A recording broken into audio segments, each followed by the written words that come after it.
Halo guys, jumpa lagi di Bareng Bola. Karena main bola itu barengan, yang sendirian itu Manchester City.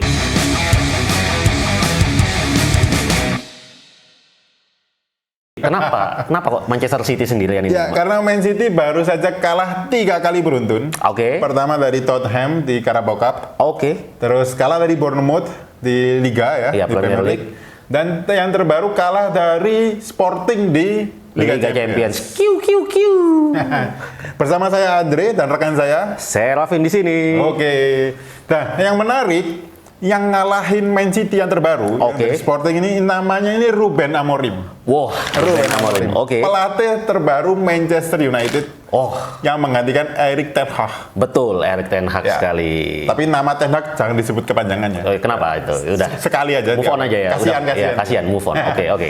Jadi Ruben Amorim ini menarik sekali profilnya ya. Dia Oke. baru berusia 39 tahun Betul. Oh, dan udah ya? menjadi pelatih muda. Jadi usianya sama kita nggak beda jauh lah, Mas Amorim ini. Enggak, saya masih semester 1, Kak. Kita mungkin bisa dipanggil kita dia Mas Amorim ya. Ya, Mas Amorim ini menarik sekali. Oke, Mas Amorim. Dia ngelatih Sporting itu 2 musim terakhir ya kalau nggak salah. 2020, startnya dia 2020. 2020. Dan yang menarik, musim lalu dia membawa Sporting menjuarai Liga Portugal. Betul. Setelah puasa selama 19 tahun nih kalau nggak salah ya. Sebenarnya dia juaranya udah yang musim pertamanya itu. Oh, musim pertamanya Jadi udah ini juara. gelar keduanya, gelar Gelar kedua. keduanya. Oh, Sporting 2 kali juara. 2 kali juara sama Amorim. Wow. Padahal kan selama ini Liga Portugal kan didominasi oleh Benfica dan Porto, Porto, ya. betul. 2 tim kuat ini bergantian juara. Sampai ada sosok yang namanya Ruben Amorim. Yes. Mas Amorim ini Mas Amorim, betul. yang membuat Manchester United tertarik. Oke, betul kan? sekali. Nah, saya bacakan sedikit fakta Amorim soal musim ini ya, di Iya, musim ini ya, bersama musim Sportingnya. Sporting itu baru kebobolan 3 dan sudah mencetak 35 gol di Liga. Di Liga Portugal ya? Di Liga Oke. Portugal. Dan di Liga Champions, selain mengangkangi Man City, Manchester City loh ya. mengangkangi Man City ini, calon lawan bebuyutannya nih. Yoi. Mereka juga sudah baru kebobolan 2 di Liga 2 Champions gol. dari 4 pertandingan. 2 gol dan mencetak 9 gol. Wah, itu Termasuk tadi Termasuk- Gyökeres. Victor Gyökeres itu gimana ya? Gyökeres atau Gyökeres gitu bilangnya. Gyökeres kayaknya kalau nggak salah. Nggak apa-apa, Kak. Nah, ini yang menarik ini kan Amorim kan sudah resmi dikontrak diumumkan minggu lalu kalau nggak salah. Iya, betul, minggu lalu. Tapi dia baru akan bekerja itu mulai 11 November, 11 betul. Dan itu saat jeda internasional. Liga internasional, betul. Nah, menurut informasi yang kita dapatkan, jadi di tanggal 10 itu dia masih akan memimpin pertandingan melawan Braga, SC Braga. Melawan Braga di Liga Portugal. Liga berarti. Portugal, betul. Setelah itu dia terbang ke MU, terus ada jeda waktu dua pekan lah 2 ya. minggu, sekitar 2 2 pekan minggu. untuk bekerja lah ya di Iya. MU sebelum pertandingan pertamanya bersama MU adalah melawan Ipswich Town tanggal 24 November nanti. itu di Liga ya. Di Liga, di Premier League, betul. Nah, ini Amorim ini menarik karena dia termasuk salah satu pelatih modern ya. Ya. Ya, yang saya perhatikan tuh Amorim, terus Xabi Alonso, Thiago Motta itu satu angkatan. Ya. Dan mereka itu menerapkan gaya main yang hampir-hampir mirip lah dengan formasi 3 back. Iya. Ini kayaknya sih ini tren baru ya, filosofi baru Ya. di pendidikan pelatih Eropa sana. Saya kurang tahu gimana. Nah, beberapa formasi yang sering dipakai Amorim itu 3-4-3, 3-4-3 betul. 3-5-2, 3-4-2-1 juga. atau 3-4-2-1 betul. gitu. Nah, katakanlah ini kita membayangkan ya, Ya. Amorim tiba di MU dengan formasi seperti itu. Kira-kira pemain MU kesulitan nggak? Oke, yang pertama-tama yang kita harus tahu bahwa gaya bermain Amorim ini 3 back ini tidak familiar di MU ya. Erik ten Hag memang pernah ketika mungkin cuma sekitar 2-3 kali pakai skema 3 back. Namun selebihnya dia pakemnya kan 4-2-3-1 kalau Erik ten Hag. Ya, ya. Ruud van Nistelrooy juga masih pakai 4-2-3-1. Jadi proses adaptasinya ke 3 back ini pasti butuh waktu dan butuh proses.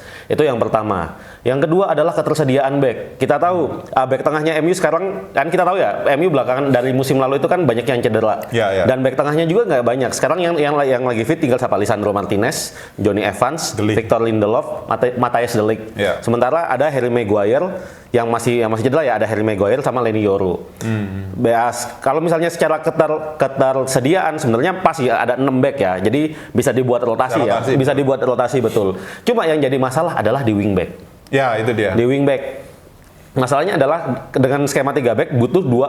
Amorim kalau di gaya bermainnya yang selama ini kita lihat, dia mempunyai dua wingback yang eksplosif dan attacking banget. Oke. Di sisi kanan kita MU masih punya Nusair Mazraoui dan dia oke banget.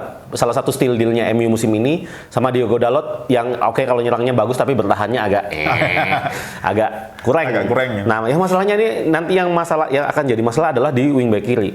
Oke. Karena satu ya kita tahu Tyrell Malacia sama Luke Shaw masih belum sembuh. Si Malaysia kayaknya bentar lagi sih udah mau comeback. Cuma kalau cuma Malaysia doang ngendalin ini agak susah. Nah, ini satu yang perlu diadaptasi, harus dalam tanda petik dicari penggantinya ya oleh Ruben Amorim, karena bursa transfer Januari juga masih 2 bulan lagi ya. Masih 2 bulan lagi. Jadi selama 2 bulan ini, apalagi nanti bulan November sama Desember ini kan periode padat-padatnya Premier League kan. Betul.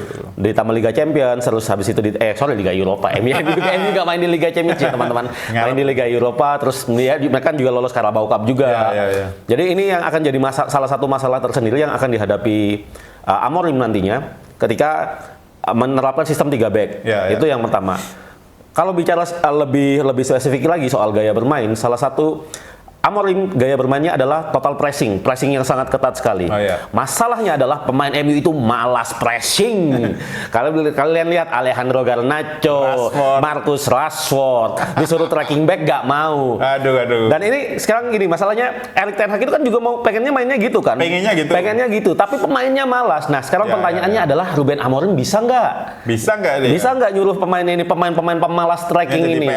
PR banget, soalnya Ten Hag berapa musim? 2,5 musim loh. Dia udah mencoba, ayo kalian tuh kalau menyerang sebagai sebuah tim, bertahan juga sebagai sebuah tim. Tapi lihat, ada yang jalan-jalan santai kayak Joshua Zirkzee kan jalannya nggak tracking back.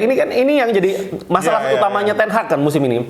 Dia sebenarnya kita lihat di musim-musim yang sebelum dia dipecat sebenarnya mainnya udah oke loh. Betul. Kita harus mengakui ini ya. Terlepas dia buat peluangnya banyak. Waktu pemainnya fit semua ya. Iya, dan kita lihat XG-nya, kualitas peluangnya itu bagus. Cuma yang masalahnya itu, sekali kena serangan balik pada males track back. Itulah yang jadi masalahnya. Dan sekarang juga masalahnya juga selain pressing itu ya, di lini tengah MU nih. Masalahnya kita tahu di lini tengah MU sisa siapa sih? Eriksen, Casemiro. Udah tua Bapak. Udah tuir disuruh lari-lari itu ya sulit. Manuel Ugarte juga masih penyesuaian ya, masih penyesuaian ya. Jadi ini yang akan jadi PR besarnya Amorim nanti kalau di MU adalah bagaimana meminta, karena di Sporting Lisbon ini pemainnya benar-benar press sampai mati lah. Kalau lihat sini tadi malam. Oke tuh. Morten Hilman di timnas Denmark, temannya Eriksen tuh. Betul. Tandemnya. Nah, masalahnya MU kalau nggak ada pemain kayak ginian gimana? Tapi untungnya Ugarte itu dulu mantan pemainnya Amorim. Betul. Jadi pernah dilatih sama Amorim 1 musim doang sih. Tapi dia juga mainnya bagus. Jadi 1 musim dia main bagus langsung diambil sama PSG. Jadi mungkin ini ada sedikit keuntungannya lah. Ada keuntungan Amorim punya mantan pemain. Jadi si Ugarte juga udah tahu nih gaya bermainnya apa yang diinginkan oleh si Amorim. Jadi proses adaptasinya bakal jauh lebih smooth. Betul. Nah, itu kembali ke soal formasi tadi ya. Kita ulas sedikit ya. Kan persoalannya di wingback kiri nih ya. Wingback kiri, padahal di formasi 3 back, wingback ini paling penting ini. Betul. Paling capek ini. Iya, kan harus maju mundur terus. Nah, kira-kira ada nggak sih back tengah MU yang kalau terpaksa back tengah ini digeser ke wingback kiri gitu, yang punya speed sedikit gitu lah? Kalau speed nggak ada. Ya? Kalau kita harus akuin backnya MU itu nggak ada yang punya speed. Lisandro Martinez itu bisa dibilang sedeng lah. Dan tapi kalau misalnya memang kepaksa, memang biasanya yang diplot sebagai back kiri dadakan itu Lisandro Martinez. Atau kalau yang selama ini dipakai oleh Ten Hag sama Van Nistelrooy, si Dalot digeser ke kiri, Mazraoui di kanan. Cuma masalahnya adalah habis ini jadwalnya padat.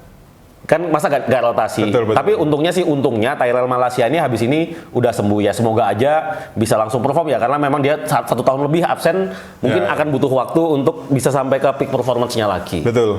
Tapi siapa tahu juga, jadi salah satu keunggulan Amorim ini dia bisa mengorbitkan pemain muda. Betul. Dia tahu caranya memoles pemain muda. Ya, gitu. Betul.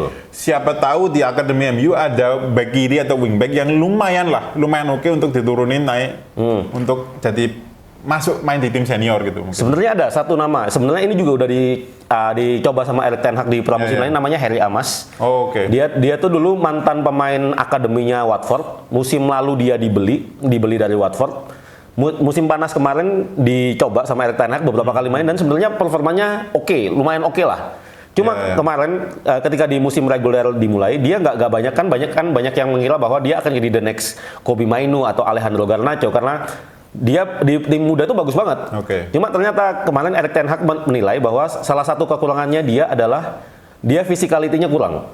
Masih tipikal anak muda yang keceng gitu. Apalagi tapi dia punya speed, dia punya crossing yang bagus. Cuma itu tadi physicality-nya kurang. Dan ini yang akan jadi masalah karena di di Premier League kita tahu lah. Premier League kekuatan fisiknya itu kan kalau body-bodyan di body dikit gini jatuh kan nggak bisa. Jadi kalau ada pemain muda yang bisa diorbitkan mungkin itu Harry Amas. Sama mungkin yang rumor terbaru salah satu pemain yang akan nanti Januari coba dipulangkan oleh si Amorim adalah Alvaro Carreras. Alvaro Carreras ini dulu adalah mantan pemain akademinya MU. Dia sebenarnya seangkatannya Garnacho, sudah sempat debut di tim utama juga. Cuma musim lalu dia dijual ke Benfica dan di sana dia langsung main jadi starter. Dan di Benfica bagus, kan Amorim kan ngeliat dong dia perkembangannya di ini dan dia merasa Alvaro Carreras ini juga bisa jadi solusi untuk MU dan harganya juga murah, cuma 15 juta euro aja. Nggak mahal-mahal kan? Soalnya kalau dijual ke tim lain itu harganya 50 juta.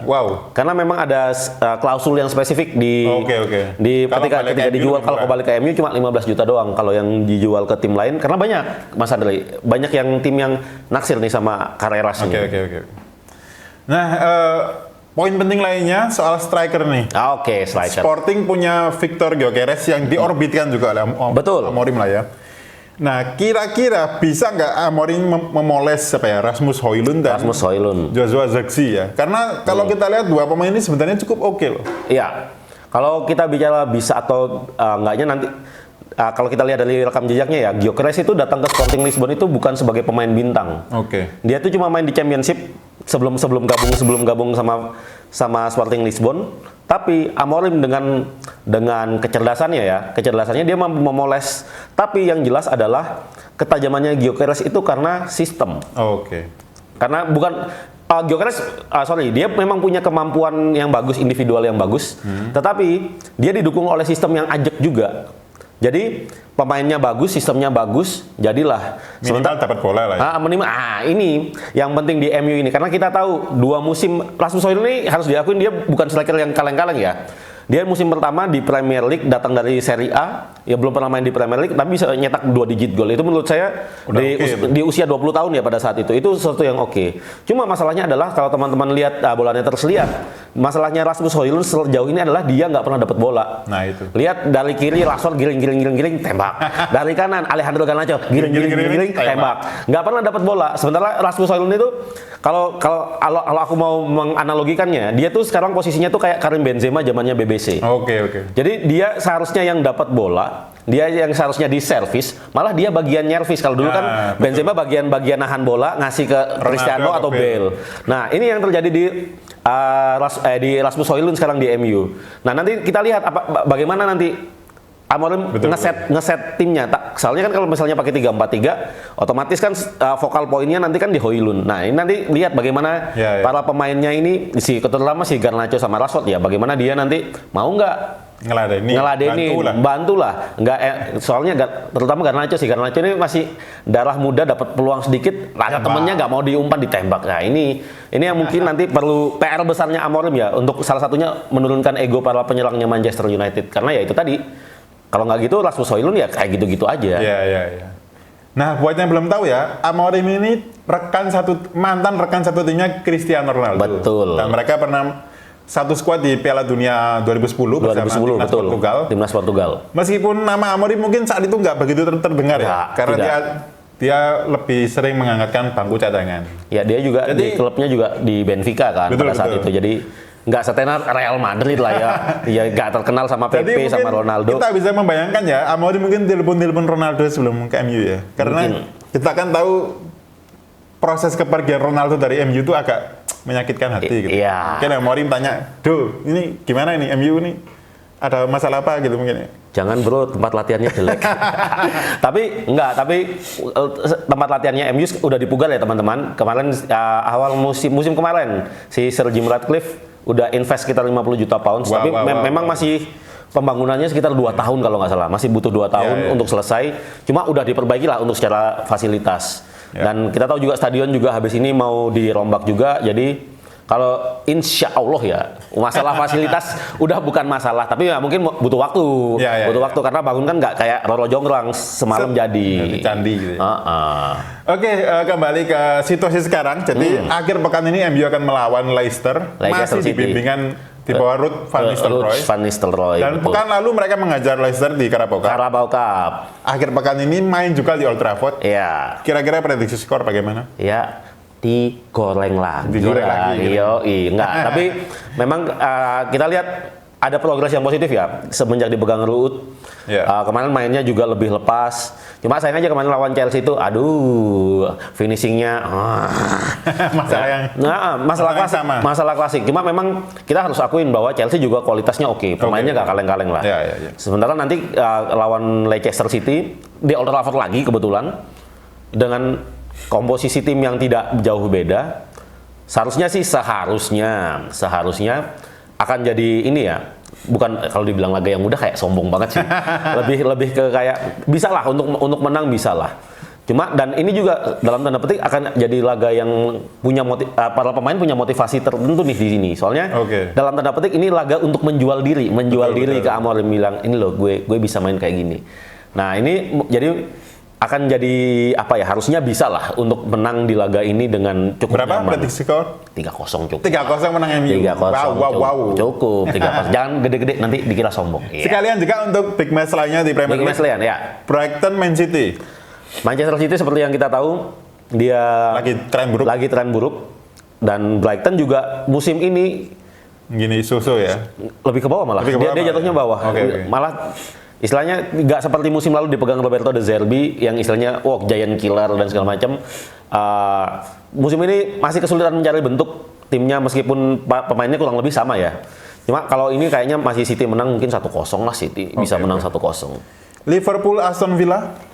Liverpool kita tahu lagi ganas-ganasnya, lagi bagus-bagusnya. Dan Aston Villa juga dipegang good evening Mr. Unai Emery ini juga oke banget musim ini di Liga Champions juga mereka sangat oke.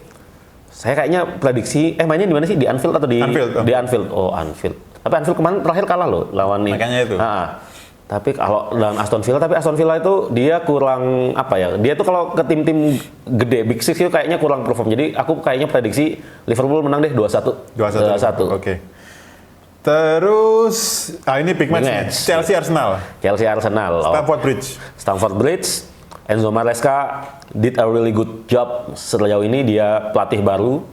Dengan skuad yang begitu gendut, dia bisa kan dia awal-awalnya kan masih bingung nih karena kebanyakan pemain ya. Tapi dia udah mulai menemukan winning team, terus dia udah mulai berani membuat keputusan non populis ya, kayak Enzo Fernandez dicadangkan. Terus habis itu Lord Mudryk, kalau Lord Mudryk emang ngaco sih. Kalau Lord Mudryk, dan sekarang udah ada bentuknya lah, udah lebih stabil Chelsea. Sementara Arsenal dia kalau lihat performanya sebenarnya kan menang ya, performanya gak jelek-jelek amat, cuma cederanya banyak cederanya banyak dan menang itu nggak menang yang meyakinkan gitu loh. Kayak kalau dulu siapa yang bilang dark art ya, ilmu gelap. Mainnya main ilmu gelap. Nah, ini untuk mengatasi Chelsea yang performanya oke, ya kemungkinan ya Arteta akan memainkan sihir gelapnya lagi di Stamford Bridge. Jadi tapi dia ini ada tambahan, Martin Odegaard udah sembuh juga. Martin Odegaard juga udah sembuh, jadi aku kayaknya prediksi imbang deh 1-1 juga. Ya.